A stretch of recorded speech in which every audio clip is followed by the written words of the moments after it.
अस्सलाम वालेकुम। नेक्स्ट आज का जो हमारा टॉपिक है वो है कि how would you create, edit, compile, link and execute a C program, discuss briefly. तो इस टॉपिक को करने से पहले जो नेक्स्ट आपका क्वेश्चन है, नेक्स्ट जो टॉपिक है उस पर आ जाएं ज़रा, क्योंकि ये उसी से रिलेटेड है, उसी में ये सारी चीज़ें जो है वो कवर हो रही हैं। ठीक है, तो हम पहले उसको देख लेते हैं, फिर साथ साथ हम इनको भी कवर करते जाएंगे। ठीक है, जो नेक्स्ट पेज, अगला आपका पेज पे जाएं, उस पर क्वेश्चन लिखा हुआ है, what necessary steps are taken to prepare a C program for execution, explain with diagram. और ये इसके नीचे डायग्राम भी बनी हुई है। ये इस टॉपिक पे मैं बात कर रही हूँ, आई होप सबको मिल गया होगा। What necessary steps are taken to prepare a C program for execution, explain with diagram. ये बहुत ही इंपॉर्टेंट क्वेश्चन है ये, और लॉन्ग क्वेश्चन ये पेपर में आता होता है अक्सर। ठीक है, और इसको आपने अच्छे तरीके से प्रिपेयर करना है। लॉन्ग क्वेश्चन के तौर पे ये 8 नंबर का क्वेश्चन आता होता है, और ये बहुत ही आसान है, कोई मुश्किल चीज़ भी नहीं है इसमें। ठीक है, तो ये आपके एक तरह से बहुत आसानी से आप ये 8 मार्क्स आप आसानी से ले सकते हैं। ठीक है, तो necessary steps taken to prepare a C program for execution, के सी प्रोग्राम को आपने कौन कौन से स्टेप से गुजर के आप एक सी प्रोग्राम लिखते हैं और उसको एग्जीक्यूट करते हैं, यानी कि चलाते हैं, रन करते हैं। ठीक हो गया, और यानी कि आपको आउटपुट कैसे मिलती है सी प्रोग्राम से, उसके स्टेप्स बताए हुए हैं। ठीक है, अच्छा जी, अब स्टेप्स में सबसे पहले हमारे पास पहला स्टेप है creating and editing a C program. पहला स्टेप देखें, वो हमारे पास क्या है, creating and editing a C program. और यही सबसे पीछे जो हमने पीछे जो अभी टॉपिक में आपकी बात कर रही थी, पिछले पेज पे आए, वहाँ पे भी पहला आपका यही है question, creating and editing a C program. ठीक है, तो अब उसमें दूसरा स्टेप देखें, सेविंग अ सी प्रोग्राम। तो यहाँ पे पीछे जो हमने था टॉपिक पढ़ रहे थे, उसमें भी दूसरा टॉपिक यही है, saving a C programme. Third है कंपाइलिंग, इधर से भी थर्ड कंपाइलिंग है। चौथा हमारे पास है लिंकिंग, यहाँ पे भी लिंकिंग है। फिर आगे है अच्छा, इन्होंने एक बीच में एक्स्ट्रा भी ऐड किया हुआ है, लोडिंग, वो वहाँ पे नहीं है, वो हम यहाँ से पढ़ लेंगे। और नेक्स्ट है एग्जीक्यूटिंग। ठीक है, यानी कि वहाँ पे 5 बताए हुए हैं, तो यहाँ पे 6 बताए हुए हैं। तो आप ये 6 वाला ही करेंगे हम, लेकिन हम करेंगे डिटेल में। तो ये जो आगे है ये डिटेल में नहीं दिया हुआ, ये जो डायग्राम के साथ एक्सप्लेन किए हैं ना, ये छोटे छोटे देखें, ये बिल्कुल छोटे छोटे पैराग्राफ हैं, तो हम पीछे से इसको कवर करेंगे। ठीक है, तो आपको जब पेपर में पूछा जाएगा तो आप यही 6 स्टेप्स लिखेंगे, और आप ये जो हम आप भी चीज़ें पढ़ने वाले हैं, जो पीछे वाले यानी कि जो डिटेल में है, इसको आप लिखेंगे। ठीक हो गया। अच्छा जी, सबसे पहला आप देखें, आप पीछे ही आ जाएं, डायग्राम से पीछे आ जाएं। ये जो अभी हम करने वाले थे, जो right and note and turbo C++ से नीचे वाला टॉपिक है, उस पर आ जाएं। तो यहाँ पे है, सबसे पहला है creating and editing a C program. ठीक है, creating and editing a C program. अब क्रिएट का क्या मतलब होता है, एक तो बनाना सी प्रोग्राम को, और एडिट करने का क्या मतलब होता है, उसके अंदर आपने कोई चीज़ लिखनी है। ठीक है, तो अब ये दो काम आप कैसे करेंगे। The process of writing a C program is known as editing. यही होता है ना, एडिटिंग का क्या मतलब है, writing. The process includes writing, modifying and deleting program statements. आप राइटिंग में सिर्फ राइटिंग तो नहीं होता, आप जैसे आप कोई चीज़ लिख रहे हैं तो बीच में हो सकता है कुछ गलत हो जाए, कुछ आपको मिटाना पड़ जाए, कुछ चेंज करना पड़ जाए, तो ये भी उसमें उसी का हिस्सा होता है, राइटिंग का हिस्सा होता है कि आपने मॉडिफाई करना है, कुछ डिलीट करना है। ठीक है, the part of turbo C++ IDE that is use to write C program is called edit window. ठीक है, एडिट विंडो क्या होती है, जिसके अंदर आप लिखते हैं। A new edit window can be opened bye selecting file. File के अंदर जाके ये आप जब करेंगे प्रैक्टिकली तो ज़्यादा अच्छे से आपको समझ आएगा। फाइल का ऑप्शन होता है, यही जो देखें नीचे IDE बनी हुई है, IDE हमने कल पढ़ा था, इंटीग्रेटेड डेवलपमेंट एनवायरनमेंट, उसके अंदर फाइल का ऑप्शन है, फाइल के अंदर न्यू होता है, तो न्यू में जाके आप प्रोग्राम को, आप नई फाइल क्रिएट कर सकते हैं। ठीक है, या यहाँ से यानी कि ये आपकी हो गई क्रिएटिंग, इस तरह से आप जो है वो क्रिएट कर सकते हैं एक नया सी प्रोग्राम। फाइल के अंदर जाके न्यू पे क्लिक करेंगे तो नया फाइल आपकी क्रिएट हो जाएगी। ठीक है, उसके बाद आप एडिटिंग क्या होगी, एडिटिंग को अभी आप एक्सप्लेन कैसे करेंगे। एडिटिंग का मतलब है writing a C program, writing C program. और राइटिंग में मजीद क्या क्या चीज़ें अभी हमने पढ़ी हैं, क्या क्या शामिल हो सकता है, मॉडिफाई करना, ठीक है, डिलीट करना, एडिट करना, ये सारा कुछ जो है वो हमारे पास राइटिंग में शामिल हो सकता है। ठीक है, तो ये हमने इन दोनों को डिफाइन कर दिया। क्रिएट कैसे करेंगे आप, नई फाइल बनाना, नया प्रोग्राम क्रिएट करना, उसके लिए आप फाइल पे जाके न्यू पे क्लिक करेंगे तो क्रिएट हो जाएगा, और फिर नीचे आप जो है वो उसमें एडिट कर सकते हैं, यानी कि लिख सकते हैं। ठीक है, the edit window has a double line border, the cursor blinks in the window. ठीक है, जैसे माइक्रोसॉफ्ट वर्ड में आपने देखा ना, कर्सर ब्लिंक कर रहा होता है, वहाँ पे जहाँ पे भी कर्सर होगा ऐसे छोटी सी लाइन ब्लिंक कर रही होती है, कभी ऑन कभी ऑफ, कभी ऑन कभी ऑफ। ठीक है, इसको ब्लिंक करना कहते हैं। तो ये जो ब्लिंकिंग होती है, इसी तरह से यहाँ पे भी ये जो सी लैंग्वेज की भी जो विंडो होती है उसमें भी इसी तरह से इस तरह से विंडो बनी हुई होगी, ठीक है। और इस विंडो के अंदर जो है वो जहाँ पे भी कर्सर होगा वहाँ पे आप अपना प्रोग्राम लिख सकते हैं, ठीक है, एडिट कर सकते हैं, ठीक हो गया। The user can expand the window, ठीक है, इसको बेशक रहने दें, कोई इतनी खास चीज़ नहीं है, ठीक है। बस इतनी आपको पता होनी चाहिए। जो पहला पैराग्राफ है कि आप द प्रोसेस ऑफ राइटिंग या एडिटिंग मॉडिफाइंग, उसको आप कहते हैं एडिटिंग, और क्रिएट आप कैसे करते हैं फाइल में जाके न्यू पे, और कर्सर जहाँ पे भी ब्लिंक कर रहा होगा वहाँ पे आप अपना प्रोग्राम लिख सकते हैं। ये हमारे पास जो है वो इंपॉर्टेंट चीज़ें हैं इस स्टेप के अंदर, creating and editing a C program. Next हमारे पास जो सेकेंड स्टेप है वो है saving a C program. Saving a C program,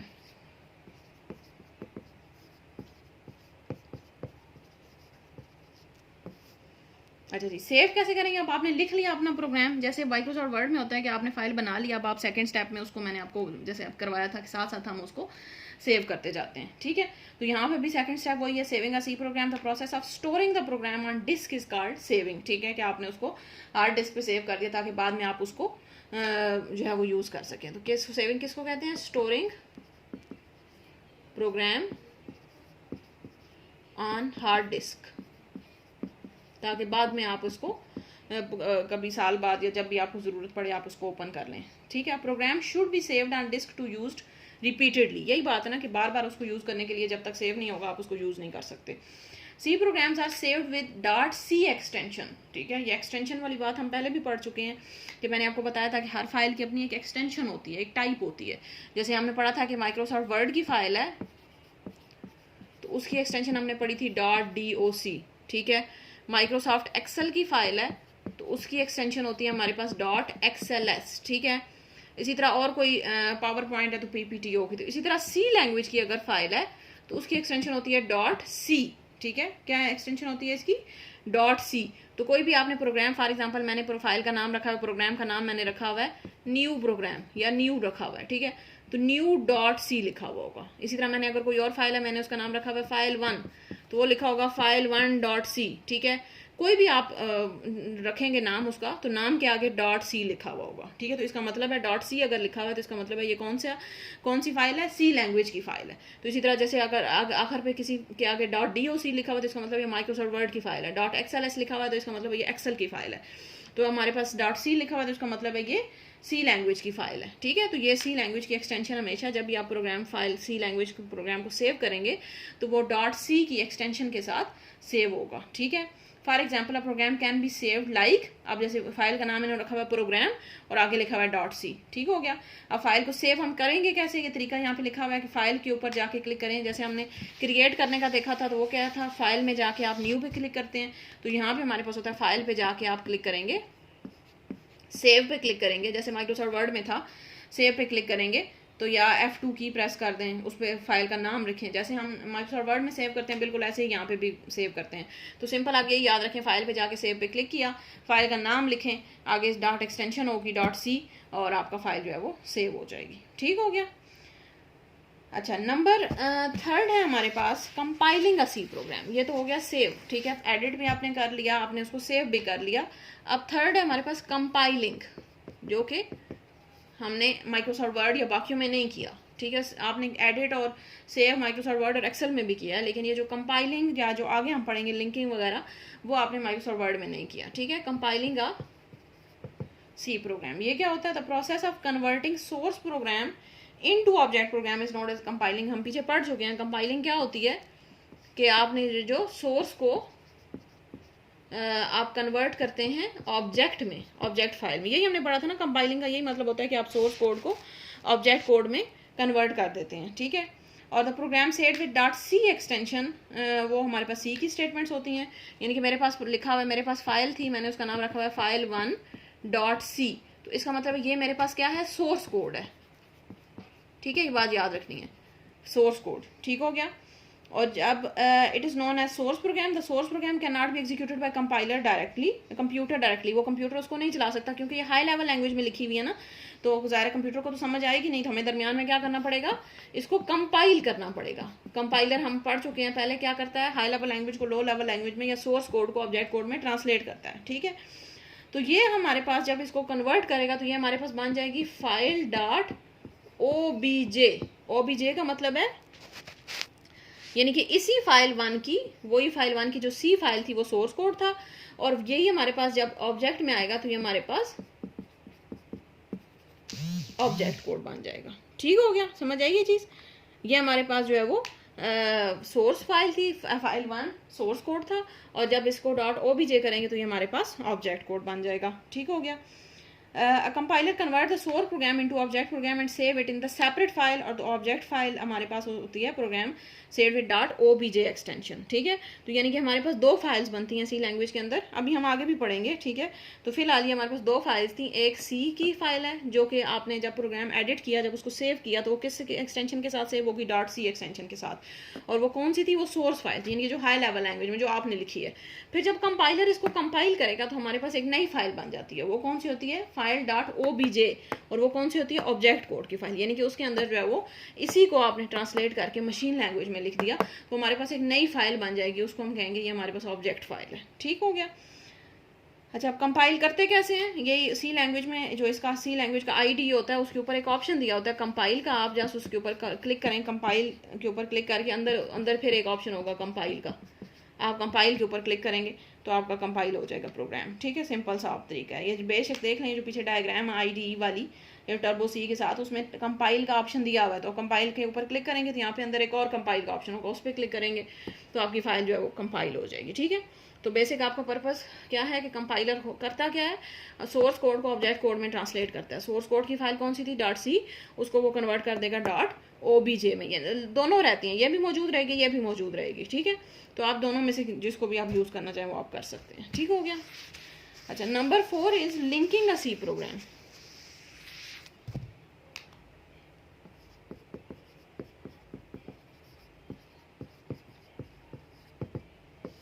linking क्या होती है, the process of linking library files with the object program is known as linking. ठीक है, ये लाइब्रेरी फाइल हम आगे पढ़ेंगे डिटेल में कि क्या होता है। फिलहाल आप इतना याद रखें कि सी प्रोग्राम को चलाने के लिए आपने स्टेटमेंट्स तो लिख ली, आपने एडिट तो कर लिया प्रोग्राम, लेकिन उसको चलाने के लिए आपको कुछ फाइल्स भी चाहिए होती हैं जो कि सी लैंग्वेज के अंदर ही मौजूद होती हैं। ठीक है, तो वो जो फाइल्स होती हैं उसको हम लाइब्रेरी फाइल्स कहते हैं, यानी कि सी लैंग्वेज की अपनी कुछ फाइल्स होती हैं जो कि आपको प्रोग्राम के साथ लाजमी अटैच करनी पड़ती हैं, जब तक वो अटैच नहीं होंगी आपका प्रोग्राम नहीं चलेगा। ठीक है, तो उन प्रोग्राम्स, उन फाइल्स को लिंक करने का, उन फाइल्स को कंप्यूटर के साथ अपने स्टेटमेंट के साथ, अपने सी लैंग्वेज के साथ लिंक करने का जो प्रोसेस होता है उसको हम कहते हैं लिंकिंग। ठीक है, तो आप फिलहाल इसकी आप डेफिनेशन कर लें, आगे हम लाइब्रेरी फाइल्स को थोड़ा डिटेल में पढ़ेंगे तो फिर आपको अच्छे तरीके से समझ आ जाएगा।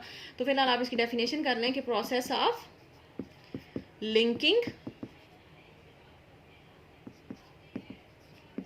लाइब्रेरी फाइल्स, और लाइब्रेरी फाइल्स कौन सी होंगी, जो कि उस सी लैंग्वेज के अंदर ही मौजूद होती हैं। ठीक है, विद ऑब्जेक्ट प्रोग्राम, यानी कि जो आपका ऑब्जेक्ट कोड कंपाइल होने के बाद बना है उसके साथ आपको लाइब्रेरी फाइल जब आप लिंक करेंगे तो हमारे पास उस प्रोसेस को आप कहेंगे लिंकिंग। ठीक है, these files are use to accomplish different task. ठीक है, डिफरेंट फाइल्स होती हैं जैसे input output. A library file must be linked with the object file before execution, लाजमी जो है वो लिंक होनी चाहिए। ठीक है, program that compiles with additional library known as linker, जो ये काम करेगा उसको आप कहते हैं लिंकर। जैसे कंपाइल जो कर रहा था उसको कंपाइलर कहते हैं, तो जो काम लिंकिंग करेगा वो उसको आप कहेंगे लिंकर। ठीक है, the linker generates error message if the library file does not exist, अगर नहीं होगी, वैसे लाजमी मौजूद ही होती है, अगर नहीं होगी तो अब वो एरर मैसेज जनरेट कर देगा। अच्छा, जो अब इसमें इंपॉर्टेंट चीज़ है वो क्या है कि a new file is created with .exe extension if the process of linking is successful, यानी कि जब लिंकिंग हो जाती है तो हमारे पास एक उसी का एक और वर्जन, अभी हमने पीछे कौन कौन सी पढ़ी थी, एक फाइल 1.c बनी थी जो कि सोर्स वाली थी, उसको जब हमने कंपाइल किया तो हमारे पास बनी फाइल 1.obj बनी, वो हमारे पास ऑब्जेक्ट कोड थी, और जब हम इसको हमने लिंक किया तो हमारे पास लिंकिंग के बाद हमारे पास एक और बनी फाइल 1.exe। ठीक है, जो कि हमारे पास लिंकर की फाइल है। समझ आई ये चीज़, ये 3 फाइल्स हमारे पास बनती हैं टोटल। कोई भी आपने प्रोग्राम लिखा है उसकी 3 फाइल्स बनेगी। ये फाइल 1 उसका आपने नाम रखा, एक उसकी .c फाइल बनेगी जो कि आपने सोर्स फाइल थी, जो कि जिसमें आपने हाई लेवल लैंग्वेज का कोड लिखा। फिर जब आप उसको कंपाइल करेंगे, कंपाइल के ऑप्शन पे जाके कंपाइल पे क्लिक करेंगे तो हमारे पास एक ऑब्जेक्ट फाइल बन जाएगी जो कि ऑब्जेक्ट कोड होगा। फिर जब आप उसको लिंक करेंगे, यानी कि लिंक किसके साथ करेंगे, उसकी लाइब्रेरी फाइल्स के साथ लिंक करेंगे, तो जब हमारे पास लिंकिंग हो जाएगी तो एक मजीद फाइल बनेगी, वो होगी फाइल 1.exe। exe मतलब है एग्जीक्यूटेबल फाइल, यानी कि ऐसी फाइल जिसको आप चला सकते हैं, रन कर सकते हैं, ठीक है। तो यहाँ से आपकी आउटपुट आती है। असल में समझ आई ये चीज़, पहले .c की फाइल बनती है, फिर .obj बनती है, और फिर हमारे पास बनती है .exe। लिंकिंग के बाद जो फाइल बनती है उसको हम क्या कहते हैं, हमारे पास कौन सी फाइल है, फाइल 1.exe। फाइल 1 इसका नाम है, आप यहाँ पे नाम कुछ भी हो सकते हैं, जो नहीं फाइल 1 नहीं हो, आप अपने नाम से रख सकते हैं, कुछ भी यहाँ पे नाम हो सकता है, लेकिन एक्सटेंशन यही रहेंगी। पहले की .c होगी, ऑब्जेक्ट करने के बाद, कंपाइल करने के बाद .obj बनेगी, लिंक करने के बाद .exe बनेगी। तो ये तीनों आप चीज़ें आपको लाजमी पता होनी चाहिए। ये 3 तरह की फाइल्स हमारे पास इसमें बनती हैं, ठीक हो गया। अच्छा जी, अब इसको लिंक करने का तरीका क्या होता है कि आप जो है वो वही जैसे उसमें था, कंपाइल में जाके लिंक के ऊपर क्लिक करेंगे तो आपके पास जो है वो लिंकिंग हो जाएगी, ठीक हो गया। अच्छा, अब एक बीच में स्टेप मैंने बताया था कि वहाँ पे मिसिंग है, वो आपका ये जो अगला वाला नंबर 5 स्टेप है, ये देखें, ये जो अगला डायग्राम के साथ वाले जो स्टेप्स दिए हैं, उसमें एक और स्टेप भी दिया हुआ है, लोडिंग अ सी प्रोग्राम। तो ये भी हम बीच में कर लेते हैं ताकि साथ ही कवर हो जाए ये भी। लोडिंग अ सी प्रोग्राम, जिसको नहीं मिल रहा वो यहाँ से देख ले कि यानी कि इसके बाद एग्जीक्यूटिंग के बाद एक और स्टेप होता है लोडिंग अ सी, लिंकिंग के बाद एक और स्टेप होता है लोडिंग अ सी प्रोग्राम। लोडिंग किसको कहते हैं? In this step the loader loads executable file into memory. यानी कि ये जो फाइल होती है, आप इसको कहते हैं कि लोडिंग .exe फाइल, यानी कि जो एग्जीक्यूटेबल फाइल आखिर पे लिंकिंग के बाद बनी थी, उसको आपने फाइल इनटू मेन मेमोरी, क्योंकि ज़ाहिर है आपने इसको एग्जीक्यूट करना है, तो हमने पीछे पढ़ा हुआ है फर्स्ट ईयर में कि किसी भी चीज़ को एग्जीक्यूट करने के लिए या रन करने के लिए आपको क्या करना पड़ता है, उसको मेन मेमोरी में लाना पड़ता है। तो वो मेन मेमोरी में जो भी आपकी फ़ाइल थी, यानी कि जो आखिर पे आपकी फ़ाइल बनती है सी और obj के बाद जो exe बनती है, उसको मेन मेमोरी में जो लाने का प्रोसेस होता है उसको हम कहते हैं लोडिंग, ठीक है। और ये कौन करता है? लोडर। जैसे हमारे पास कंपाइलर होता है, लिंकर होता है, इसी तरह हमारे पास एक लोडर होता है, जो कि ये जस्ट आपने क्लिक ही करना होता है, ठीक है। आपने जब हमने जैसे कंपाइल पे क्लिक किया तो वो .obj फाइल बन जाएगी, लिंक पे क्लिक किया तो .exe फाइल बन जाएगी, इसी तरह लोड पे क्लिक करेंगे तो हमारे पास फाइल जो मेन मेमोरी में लोड हो। हमने सिर्फ क्लिक ही करना होता है, लेकिन आपको ज़ाहिर है एज अ कंप्यूटर स्टूडेंट पीछे पता होना चाहिए कि पीछे क्या हो रहा है, ठीक है। तो ये हमारे पास क्या होती है, loading exe file into main memory. इतनी आप इसकी डेफिनेशन कर लें कि जब भी आपने मेन मेमोरी में कोई भी exe फाइल को आप लोड करेंगे तो उसको हम कहते हैं लोडिंग अ सी प्रोग्राम, ठीक हो गया। और लास्ट स्टेप है हमारे पास एग्जीक्यूटिंग अ सी प्रोग्राम, यानी कि अब आपके पास जो है exe फाइल बन चुकी है, तो अब आप उसको एग्जीक्यूट कर सकते हैं। एग्जीक्यूटिंग अ सी प्रोग्राम ये क्या होता है? The process of running an executable file. Executable file कौन सी थी? वही जो आखिर पे बनी थी .exe। तो आप इसको कहते हैं कि running an exe file .exe file, इसको हम कहते हैं एग्जीक्यूटिंग, ठीक हो गया।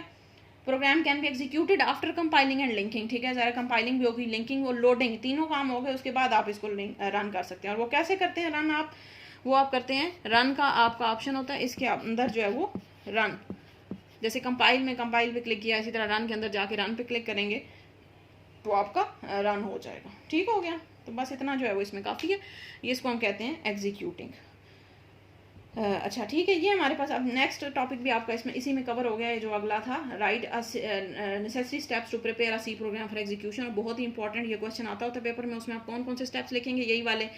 पहला आपने क्रिएटिंग और एडिटिंग का लिखा, फिर आप नेक्स्ट में आप लिखेंगे कि क्रिएटिंग क्या होती है, जिसमें आप फाइल पे जाके न्यू पे क्लिक करके क्रिएट करते हैं। एडिटिंग क्या होती है, जिसमें आप प्रोग्राम लिखते हैं, एडिट करते हैं, ठीक है। नंबर 2 सेव था, ठीक है। सेव कैसे करेंगे आप? .c की एक्सटेंशन के साथ फाइल पे जाके सेव पे क्लिक करेंगे, वो सेव हो जाएगा। Number 3 is compiling. कंपाइलिंग क्या होती है? सोर्स कोड को ऑब्जेक्ट कोड में ट्रांसलेट करना। आप कंपाइल पे जाके कंपाइल पे क्लिक करेंगे तो आपकी जो है वो .c से एक .obj फाइल बन जाएगी, ठीक है। नेक्स्ट है लिंकिंग। लिंकिंग क्या होती है? आपने जो लाइब्रेरी फाइल्स होती हैं उनको अपने obj फाइल के साथ लिंक करना, इस प्रोसेस को आप कहते हैं लिंकिंग। ये भी आप कंपाइल के अंदर जाके लिंक पे क्लिक करेंगे तो आपकी लिंकिंग हो जाएगी, और इसके नतीजे में आपके पास एक फाइल बनती है, उसको हम कहते हैं .obj file. Number 3 is sorry linking के बाद, लिंकिंग से हमारे पास बनती है .exe फाइल, ठीक है। और उसके बाद है हमारे पास लोडिंग, जिससे लोडिंग क्या होती है, मेन मेमोरी में अपनी exe फाइल को लोड करना ताकि आप उसको रन कर सकें, और आखिर पे आप उसको एग्जीक्यूट कर देते हैं, रन पे क्लिक करके आप उसको चला देते हैं तो आपकी आउटपुट शो हो जाती है। ठीक हो गया। तो ये हमारे पास जो है वो अच्छा एक कंप्लीट कम्प्रीहेंसिव क्वेश्चन है, जो कि लॉन्ग क्वेश्चन के तौर पे आपके पेपर में आता होता है। आपने इसको अच्छे तरीके से, ये 6 स्टेप्स आपको निहायत अच्छे तरीके से आने चाहिए। ठीक है जी, थैंक यू।